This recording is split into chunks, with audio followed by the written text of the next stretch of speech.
네, 안녕하세요. 로테스트 임정환입니다. 지금 토요일 아침인데요. 인천 영종도에 위치한 BMW 드라이빙 센터로 가고 있습니다. 네, 그 이유는 오늘 기자 대상으로 미니가 레이스를 기획했습니다. 약간 스프린트 레이스 같은 그런 레이스는 아니고요. 타임 트라이얼이라고 그래서 각자 가장 빠른 시간을 마크를 하고 빠른 순서대로 순위를 매기는 그런 방식입니다. 저는 오늘 미니에서 시승차를 받아서 지금 제가 타고 있는 차는 미니 클럽맨, 그 중에서도 가장 저렴한 모델인 클래식 모델입니다. 오늘 진행은 조금 컴팩트하게 가볼까 해요. 세션별로 여러 가지 차들을 섞어가면서 탈 수도 있기 때문에 차의 자세한 수치나 재원보다는 이 미니의 역사와 그리고 트랙 주행이랑 짐카나 주행을 즐기면서 이 미니 특유의 고카트 필링이 어떤 느낌인지, 어떤 성향이 있는지 이를 좀 중심으로 알려드릴까 합니다.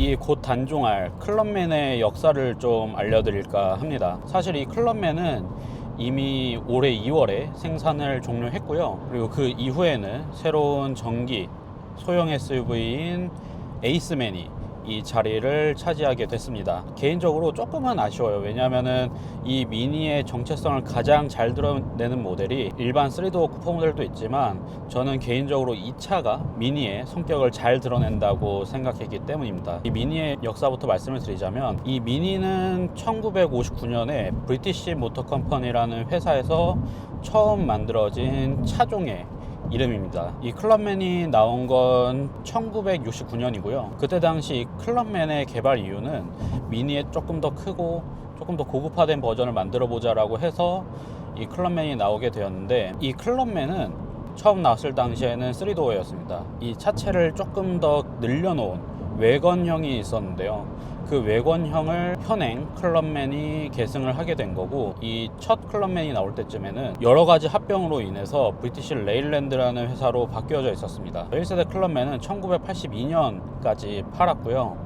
그리고 그 이후에는 클럽맨의 명맥을 이을 만한 차가 딱히 없었습니다. 네, 그러다 2000년도에 이제 BMW 그룹에 인수가 되면서 BMW 그룹은 이 미니라는 브랜드를 별도로 런칭을 시킬 계획을 가지고 있었기 때문에 라인업을 조금 늘릴 필요가 필요했습니다. 그렇게 해서 2세대 클럽맨이 나오게 되었습니다. 사실 정확히 따지자면 처음 클럽맨을 만든 개념이었던 미니의 고급화 버전보다는 미니의 짐칸을 늘려서 미니의 적재성을 조금 더 증가시키는 그런 쪽으로 포커스가 돼서 개발이 되었고, 1세대가 나오고 난 뒤에 많은 시간이 흐른 뒤였는데 이 2세대 클럽맨은 여전히 3도어 형태를 채택을 하고 있었고요. 그리고 그 2세대 클럽맨만의 특이한 특징이 있었는데요. 오른쪽 문 뒤에 마련한 쪽문이었습니다. 이 문이 어떤 방식으로 만들어졌냐면, 간단하게 설명드려서 i3를 생각하시면 될 것 같아요. i3의 뒷문, 그 쪽문처럼 만든 문을 차의 양쪽이 아니라 오른쪽에만 설치가 되어 있는 그런 독특한 차였습니다. 적재 용량이 상당히 괜찮았다고 그래요. 짐을 싣고 다니기 위한 목적으로 만든 클럽 밴 모델까지 있었습니다. 2세대 모델은 2014년까지 팔았고 2015년부터 제가 지금 타고 있는 3세대 모델이 등장을 했습니다. 그래서 2세대와 3세대의 가장 큰 차이점은 실내 외관 디자인 여러 가지 변화가 있지만 가장 큰 차이라고 할 수 있는 건 바로 제대로 된 뒷문이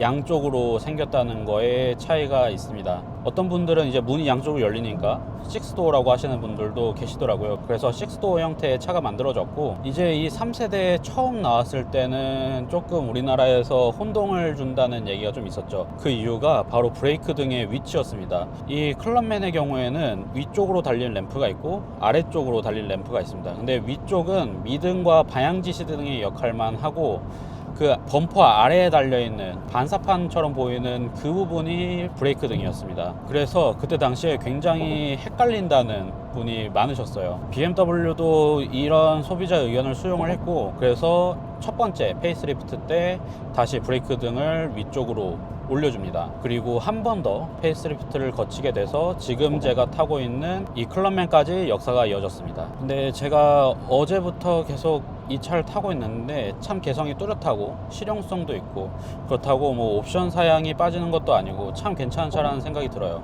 게다가 주행할 때 질감이 너무 재밌습니다. 미니라는 브랜드가 내세우는 곧 체험할 고카트 필링을, 미니 쿠퍼 모델은 차가 작으니까 충분히 그럴 수 있겠다라는 생각이 드는데, 이 클럽맨은 강아지로 비유하자면 약간 닥스훈트처럼 허리가 긴 모델이거든요. 그럼에도 불구하고 뒷공무늬가 잘 따라와주는 그런 느낌이 인상적이고요. 제가 타고 있는 이 노멀 클래식 모델이 1.5리터 터보 엔진과 7단 듀얼 클러치 변속기가 접목되어 있는 그런 형태의 파워트레인을 가지고 있는데, 처음에는 이 큰 차에 조금 답답하지 않을까라는 생각이 들었는데 제 예상보다 훨씬 더 경쾌하고 잘 나가는 느낌이 있습니다. 근데 사실 연료 효율은 조금 아쉬워요. 제가 리셋을 하기 전 이전 시승자분이 타신 트립상으로도 제가 탄 트립상으로도 10km대 초반에 연비를 보여주고 있습니다. 이 클럽맨의 특징이 리어 텔게이트에 대해서 좀 말씀을 드려볼까 해요. 클럽맨의 어떻게 보면은 시그니처죠. 양쪽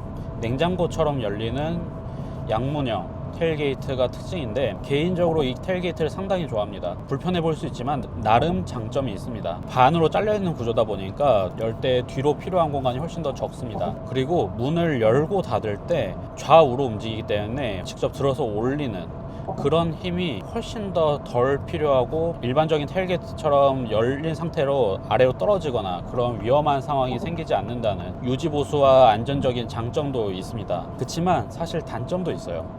지금 제가 제일 느끼는 건 후방 시야입니다.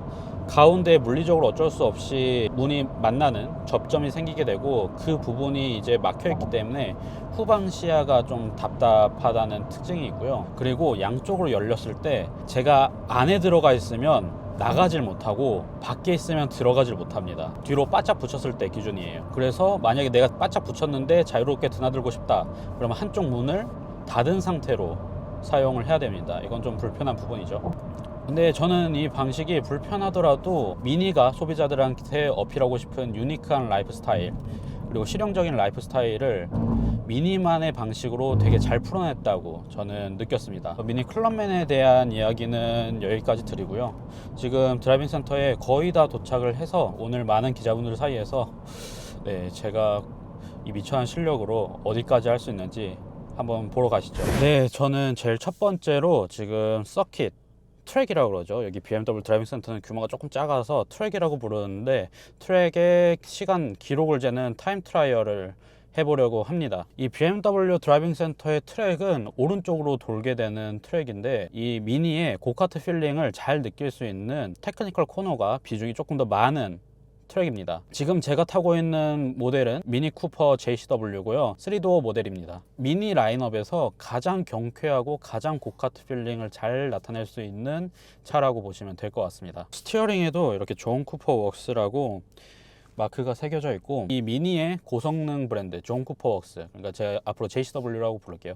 이 JCW는 존 쿠퍼라는 랠리 드라이버가 있는데, 클래식 미니를 가지고 랠리 대회에서 우승을 했던 그런 경력이 있는 선수였고, 이 아들이 이제 아버지의 이름을 따서 튜닝 브랜드를 만들게 됩니다. 존 쿠퍼 웍스라는 튜닝 브랜드를 만들게 되는데, 이 존 쿠퍼 웍스는 원래는 미니를 따로 튜닝하는 브랜드였고, 존 쿠퍼 웍스라는 회사가 미니와 합쳐지게 되면서 미니의 고성능 디비전이 존 쿠퍼 웍스로 따로 만들어지게 됐습니다. 한 그룹의 사람이 모두 같은 미니를 탈 수가 없어서 매 세션마다 추첨을 해서 바꿔 타게 될 예정입니다. 그래서 저는 운 좋게 가장 가벼운 이 쿠퍼 JCW를 받았습니다. 이 미니가 BMW의 자회사인 건 모두 아실 겁니다.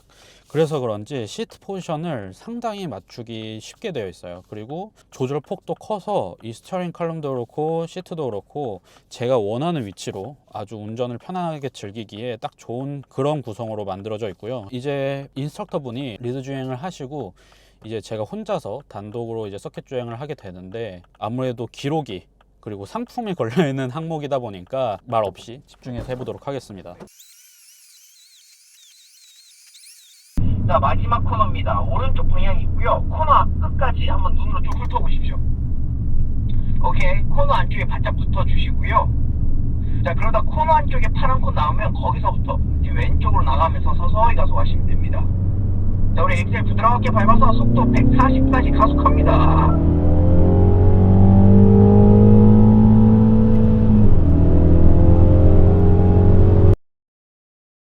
이제 계측을 시작을 합니다. 제가 드라이빙 센터를 좀 나름 탔었는데 막상 또 오니까 하나도 모르겠네요. 일단은 머리를 깔끔하게 비우고 제대로 한번 타보도록 하겠습니다.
바퀴를 돌고 났는데 확실히 제대로 타보니까 미니의 고카트 필링이 아주 제대로 느껴집니다. 전륜 구동임에도 불구하고 앞머리가 돌아나가는 특성이 상당히 공격적이고 재밌습니다. 네, 그래서 제 기록은 1분 34초 00초의 기록이 나왔습니다.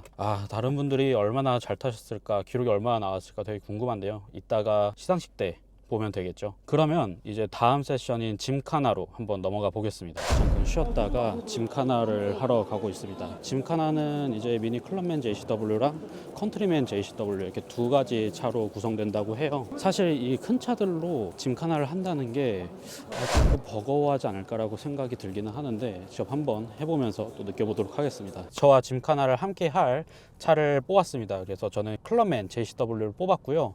일단은 제가 타고 온 클럽맨이랑 좀 많이 다르네요. 훨씬 더 스포티한 장식들이 많이 보이고 아무래도 옵션이 더 들어간 차다 보니까 네, 조금 더 여러 가지 요소가 더 많은 것 같습니다. 출발 전에 오피셜 깃발 보시고 깃발 보고 출발하시면 되겠습니다. 우선 최대한 붙여주셔야 우리 다른 차량들이랑 방해가 되지 않습니다. 다들 출발 너무 좋은데요. 하실 때 최대한 오른쪽 붙어서 하겠습니다. 최대한 오른쪽 붙어서.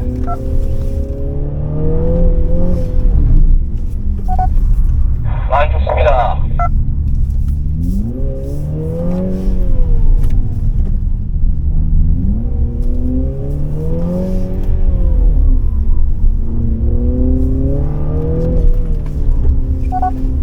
크게 돌지 마시고 최대한 오른쪽 붙어주세요. 좋습니다. 32초 27. 연습 중을 한번 했는데 생각만큼 제 마음처럼 따라오지 않습니다.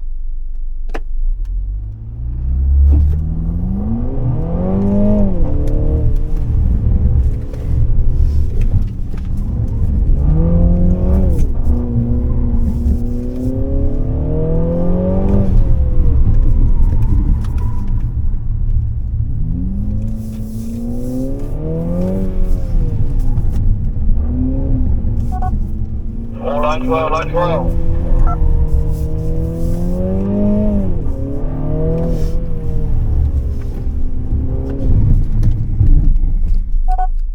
오케이, 32초 13. 오케이, 33초 65 나왔습니다. 페널티 없이 33초 65. 33초 22. 오케이, 34초 56. 네, 오늘 프로그램이 전부 다 끝났습니다. 아쉽게도 저는 한 3, 4위 정도의 그 애매한 기록을 남긴 채로 아무런 성과 없이 지금 돌아가게 됐는데요. 확실히 미니 JCW가 주장하는 고카트 필링이 오늘 뭔지 제대로 느낄 수 있었던 것 같습니다. 그리고 이 앞으로 단종될 클럽맨을 오늘 타고 오면서 이 클럽맨이 단종된다는 게 너무 아쉬운데 앞으로 나올 에이스맨이 어떤 재밌는 요소를 또 갖고 나올지 기대가 되는 부분도 있습니다. 네, 오늘 영상은 여기까지고요. 영상이 마음에 드셨다면 좋아요, 앞으로 올라올 영상이 기대되신다면 구독 부탁드리겠습니다. 감사합니다.